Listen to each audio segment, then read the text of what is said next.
새벽기도에 나오신 여러분들을 주님의 이름으로 환영합니다. 마음 모아 샘물의 기도를 하나님께 드립니다. 낮에는 여호와의 구름이 성막 위에 있고 밤에는 불이 그 구름 가운데 있음을 이스라엘 온 족속이 그 모든 행진하는 길에서 그들의 눈으로 보았더라. 아멘. 오늘도 우리의 삶을 주님께 맡깁니다. 하나님의 동행하심과 인도하심을 눈으로 보고 경험하는 하루 되게 하옵소서. 교회와 예배를 위해 기도합니다. 구름이 회막에 덮이고 여호와의 영광이 성막에 충만하매. 아멘. 교회의 주인이신 하나님, 우리 샘물교회 가운데 충만히 임재하여 주옵소서. 온 성도가 한 마음으로 예배할 때 하나님의 임재하심과 하늘의 영광을 경험하게 하시고 하늘로부터 내려오는 신령한 복을 풍성히 누리게 하옵소서. 특별히 직분자 선거를 위해 기도합니다. 지금까지 샘물의 걸음을 인도하신 주님께서 앞으로도 귀하게 쓰실 일꾼을 아름답게 세워 주옵소서. 목장을 위해 기도합니다. 이에 베드로는 옥에 갇혔고 교회는 그를 위하여 간절히 하나님께 기도하더라. 아멘. 우리의 참 목자이신 하나님, 샘물의 목장을 지켜 주옵소서. 주 안에서 서로 용납하며 사랑하게 하시고 서로를 위해 간절히 기도함으로 기도의 응답의 기쁨을 맛보는 목장 되게 하옵소서. 앞서 섬기는 목자들에게 성령의 충만함을 허락하시며 먼저 기도의 능력을 경험하게 하옵소서. 다음 세대를 위해 기도합니다. 아기가 자라며 강하여지고 지혜가 충만하며 하나님의 은혜가 그의 위에 있더라. 아멘. 하나님 아버지, 샘물의 다음 세대를 주님께 맡겨드립니다. 건강하게 자라게 하시고 주님의 지혜를 갖게 하시며 하나님의 은혜가 머무는 삶 살게 하옵소서. 악한 것을 멀리하게 하시고 주님의 거룩하심을 닮아가게 하옵소서. 입시 가운데 있는 자녀들을 기억해 주시고 끝까지 최선을 다해 하나님께 영광 올려드리게 하옵소서. 나라와 민족을 위해 기도합니다. 내 이름으로 일컫는 내 백성이 그들의 악한 길에서 떠나 스스로 낮추고 기도하여 내 얼굴을 찾으면 내가 하늘에서 듣고 그들의 죄를 사하고 그들의 땅을 고칠지라. 아멘. 만군의 주 되신 하나님, 우리나라를 불쌍히 여겨주시고 고쳐 주옵소서. 북녘 땅 가운데 다시 복음의 빛이 비치게 하시고 전쟁과 기근, 불황으로 고통받고 있는 열방 가운데 하나님의 정의와 긍휼하심이 나타나게 하옵소서. 오늘 하루도 주님 손에 우리의 삶을 맡겨 드립니다. 주님의 길로 인도하여 주옵소서. 예수님의 이름으로 기도드립니다. 아멘. 오늘 우리에게 주시는 하나님의 말씀은 시편 34편입니다. 내가 여호와를 항상 송축하며 내 입술로 항상 주를 찬양하리이다. 내 영혼이 여호와를 자랑하리니 공고한 자들이 이를 듣고 기뻐하리로다. 나와 함께 여호와를 광대하시다 하며 함께 그의 이름을 높이세. 내가 여호와께 간구하매 내게 응답하시고 내 모든 두려움에서 나를 건지셨도다. 그들이 주를 앙망하고 광채를 내었으니 그들의 얼굴은 부끄럽지 아니하리로다. 이 공고한 자가 부르짖음에 여호와께서 들으시고 그의 모든 환난에서 구원하셨도다. 여호와의 천사가 주를 경외하는 자를 둘러 진치고 그들을 건지시는도다. 너희는 여호와의 선하심을 맛보아 알지어다. 그에게 피하는 자는 복이 있도다. 너희 성도들아, 여호와를 경외하라. 그를 경외하는 자에게는 부족함이 없도다. 젊은 사자는 궁핍하여 줄일지라도 여호와를 찾는 자는 모든 좋은 것에 부족함이 없으리로다. 너희 자녀들아, 와서 내 말을 들으라. 내가 여호와를 경외하는 법을 너희에게 가르치리로다.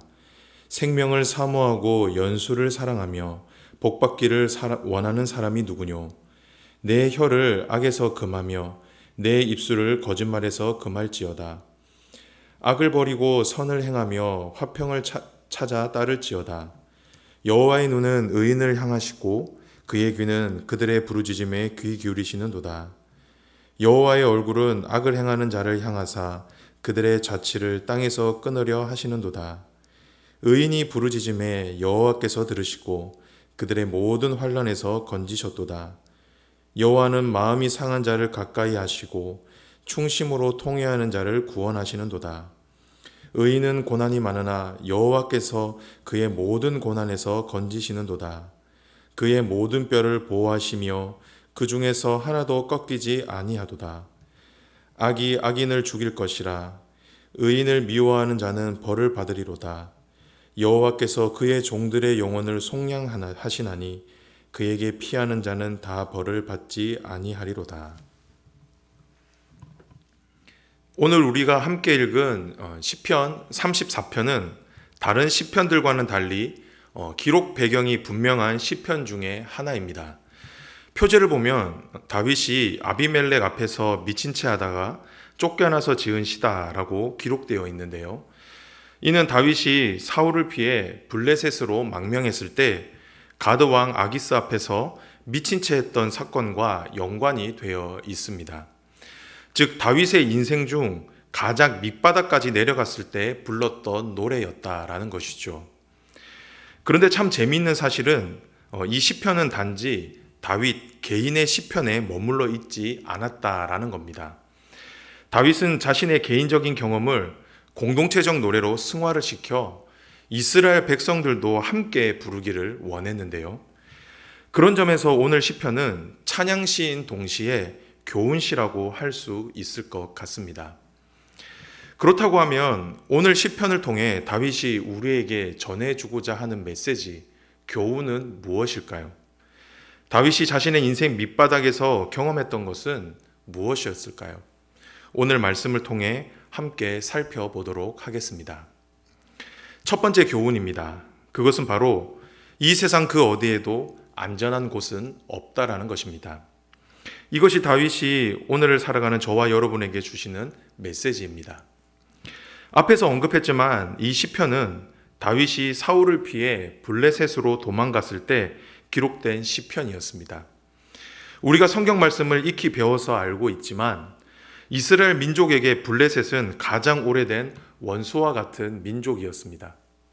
그런데 다윗이 사울을 피해 블레셋으로 망명을 했다라고 하는 것은 그만큼 다윗의 상황이 좋지 않았다라는 것을 의미하는 것이었습니다. 그런데 더 심각한 것은 다윗은 블레셋으로 도망을 갔지만 그곳에서조차 안전하지 못했다라는 겁니다. 예전부터 다윗을 시기하던 아기스의 신하들이 다윗을 모함하기 시작하는데요. 이 때문에 다윗은 죽을 위기에 처하게 됩니다.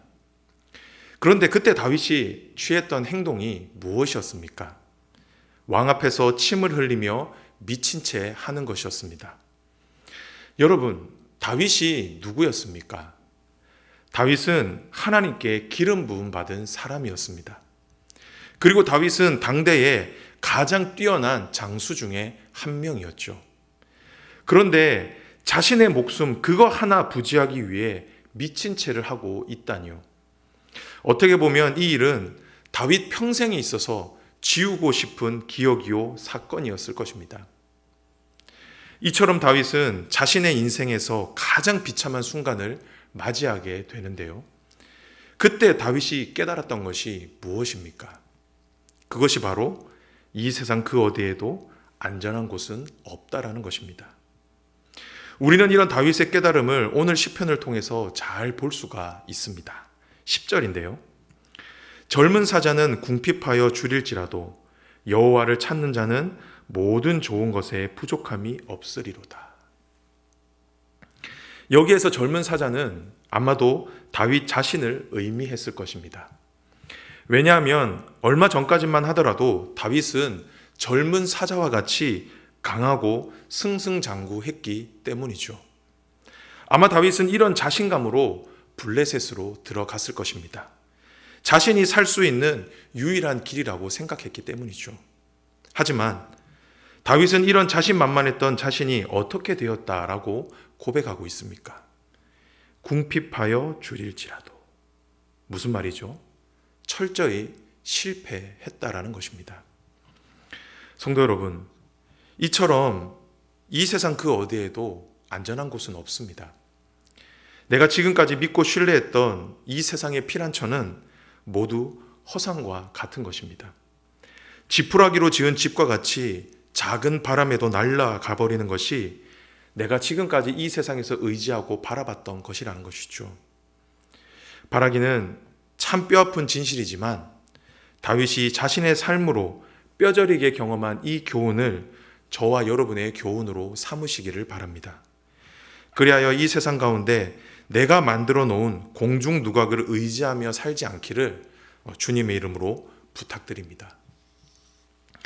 두 번째, 다윗의 교훈입니다. 그것은 바로 하나님이 나의 안전이시다라는 겁니다.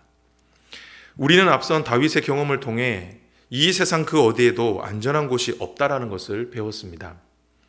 하지만 다윗은 이것만 뼈저리게 배운 것이 아니었습니다. 오히려 이전보다 분명하고 확실한 진리 하나를 붙잡게 되는데요.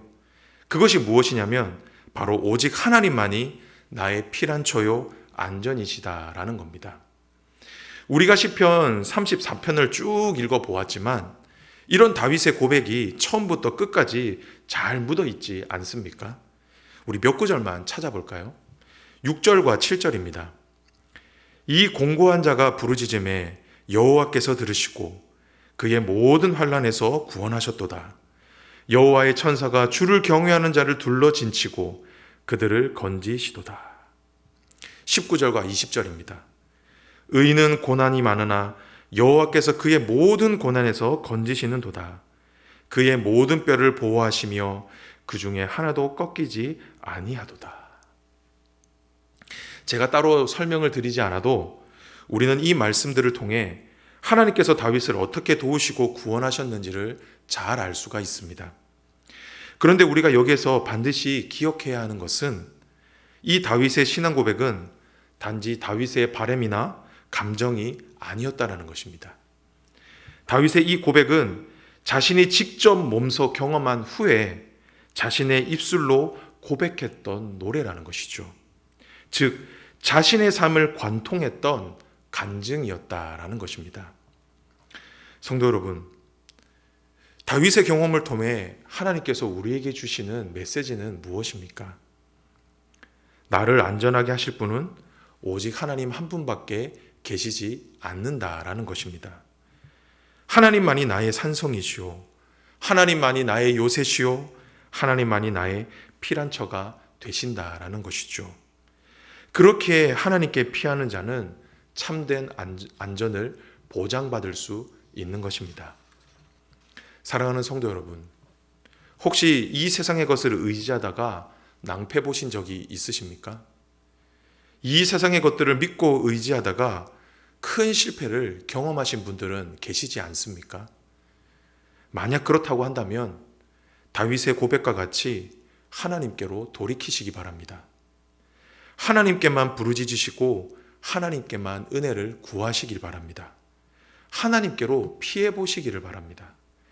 그렇게 할 때 하나님께서 모든 상황과 악에서 저와 여러분을 구원해 주실 것입니다. 하나님께서 친히 여러분의 방패와 피할 바위가 되어 주실 것입니다.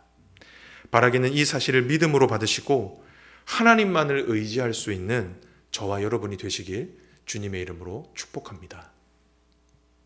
마지막인데요. 다윗이 저와 여러분에게 일러주는 교훈은 무엇입니까? 그것은 바로 삶으로 직접 경험해 보라라는 것입니다. 앞에서 말씀드렸지만 다윗은 시편 34편을 개인적인 시로 묻어두지 않았습니다. 오히려 이 시편을 공동체가 함께 배우고 함께 찬양하기를 원했는데요. 왜냐하면 고난은 다윗만 겪는 것이 아니었기 때문입니다.